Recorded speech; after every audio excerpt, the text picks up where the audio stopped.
Okay, we're on Sotah Perek Tet Mishnah Bet, second Mishnah in the 9th chapter of Masechet Sotah. We're continuing to talk about the Eglah Arufah.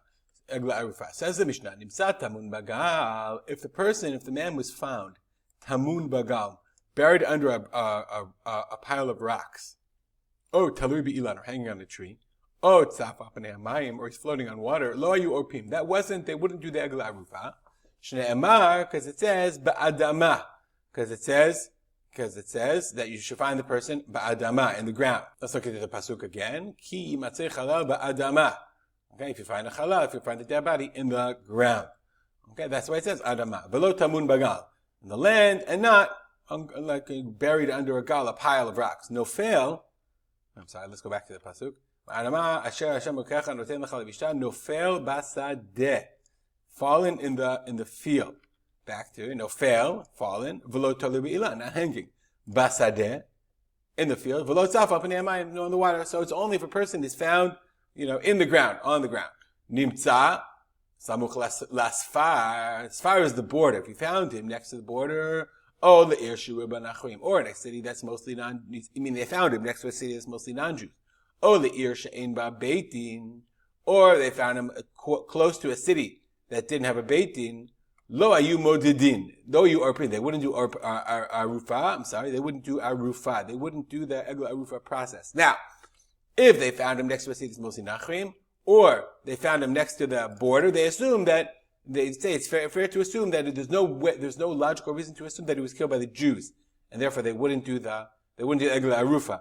But if they found him next to a beit din, it's not that they wouldn't do Eglah Arufah, ella, rather, ein modidin ela me'ir sheyesh ba beit din. You only measure from a city that has a beit din. Meaning, lo ayu modidin. It's interesting. So I knew it, le'ir she'ein ba beit din, to a city that had no beit din. So the Bartanura, you'll see here, changes the language, it changes the gears. They wouldn't measure.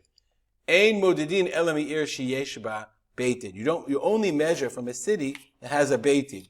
It's not that they wouldn't do the Eglah Arufah from a city that they wouldn't do Eglah Arufah. They wouldn't do it. Meaning the way they understand it, I'll read it again. Then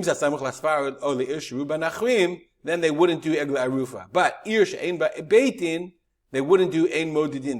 They wouldn't do a measurement except me'ir sheyesh lo ba beit din. Meaning if they found him next to a city that didn't have a beit din, they would measure to the closest city that did have a beit din. Let's look at the Bartanura for a second. Hachikama, this is what it means. Nimtza samuch le'ir she'ein ba beit din, ein modidin la, ela le'ir she'yesh ba beit din modidin. They would only measure to the closest city that had a beit din. Mishnah says, Nimtza mechuvan ben shtei ayarot. Let's say you found him right between two cities. Each one has to bring an Eglah Arufah. Each one has to bring a separate one. So says Rabbi Eliezer, because he held, the Kahati explains that he held, let me see if I can find, there we go.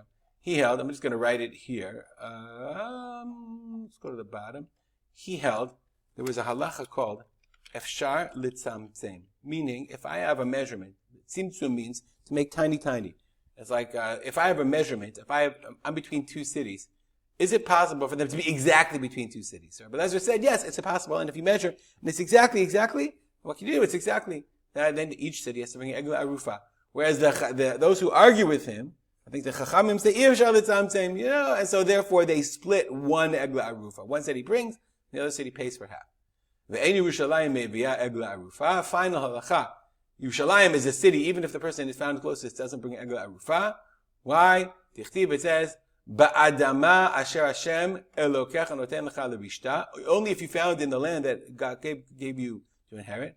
Yerushalayim was not given to any one shevet; it was divided among all the shvatim. So therefore, when it says "Ba'adama Hashem lokech noten lecha levishta," only land that you inherit, and not Yerushalayim, which belongs to all the Jewish people. We'll stop here and dedicate our learning to the memory of my father, Arav Simcha ben Yitzchak Kalman. There we go. Have a good day.